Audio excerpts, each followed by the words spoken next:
Hello po sa inyo at welcome sa isang episode na naman ng Sandok ni Doc. At ngayon, bago po tayo magsimula, mayroong nag-message kasi sa atin na nagpapa-anonymous siya. Ang sabi niya, lagay natin dito, sabi niya ganito, Doc, meron ka bang po pwedeng i-share na recipe na po pwede sa mga taong tulad kong nagpapapayat at gusto ng umiwas ng onte sa karne?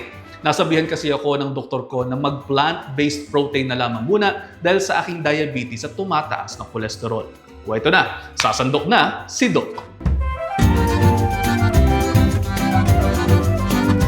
Kapag ang pasyente natin ay mayroong problema sa tumataas ng kolesterol, mayroong diabetes, vital po ang mga niluluto natin dyan dahil kinakailangan mag-provide tayo ng rest sa mga organs natin. At ang sample healthy menu natin for today ay ang braised tofu with cabbage. Sa recipe na to at sa episode na ito, gagamit po tayo ng ating air fryer at itong bagong-bago nating Salad Master cookware. Stainless steel ito at galing kay ARB Salad Master. Perfect for healthy eating lifestyles.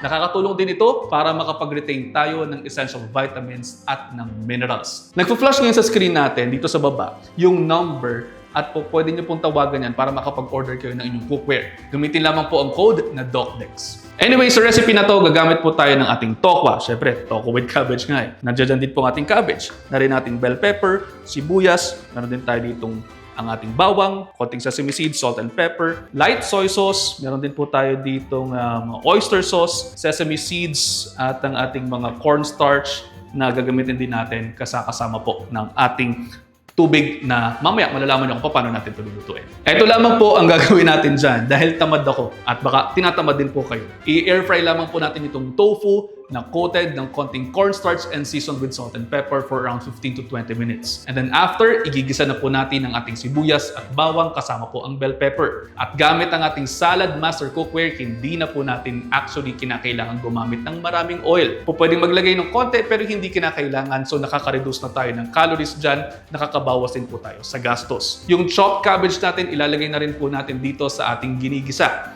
At habang niluluto pa natin yan, pagsasamasamahin na po natin ng ating sauce. Meron tayong light soy sauce, oyster sauce, sesame oil for flavor, and then konting salt and pepper lamang at kasama na rin dyan ang ating cornstarch sa isang bowl. Kapag okay na ang ating cabbage, isasama na natin ang ating tofu. Hahaluin lamang and then isasama na natin ang ating sauce mixture. Let it simmer for a while at pwede na natin itong i-plate. At ayun, ganun pong kasimple, naririto na po sa harapan natin ng ating braised tofu. Again, ang tofu po ay pwede natin gawing meat substitute or meat alternative. Pwede rin po ito sa may mga gout. Hindi yan nakakadulot ng gout at hindi rin makapagpapataas ng uric acid. Hindi rin totoo na ang tofu ay nagdudulot ng hormonal imbalance. Hindi rin po nakakabawas ito ng pagkalalaki, lalo na para sa mga taong yun ang concern. Hindi po yun totoo. At hindi rin po totoo na ang tofu ay nakapagdudulot ng breast cancer. Mga conspiracy theories ang mga yan at wala pong katotohanan. Yung ating cabbage din dito ay mayaman po sa fiber na po pwedeng makatulong sa pagre-regulate ng blood sugar ng ating pasyente. Sa ating follower na nagtanong,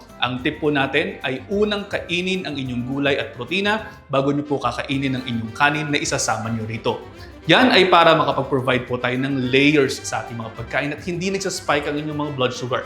At ayun na nga, kung kayo po ay naghahanap ng healthy cookware katulad nitong dito sa akin, narito po sa Sandok ni Doc. Ang companion po natin ngayon ay ang Salad Master mula sa ARB Salad Master. Hindi tayo gumamit ng oil panggisa at ang claim to fame nga po nito ay nakatutulong din sa pagre-retain ng nutrients at ito po ay in the long run maaaring makatulong sa atin. Kung gusto ninyo, again, call the number na nagpa-flash sa screen ninyo. Sabihin nyo lamang, galing po kayo dito sa Sandok ni Doc. At paano? Ano pa gagawin natin? Pwede, titikman na natin to. Buti na lang, meron ako dito tinidor. Braised tofu with cabbage. Tikman natin. Tofu para sa inyo. Malasang malasa. Kaya hahain ko na to. At kaya, gumawa na kayo ng inyo. Mainit, masarap, pwede nang panghahain sa pamilya. Game.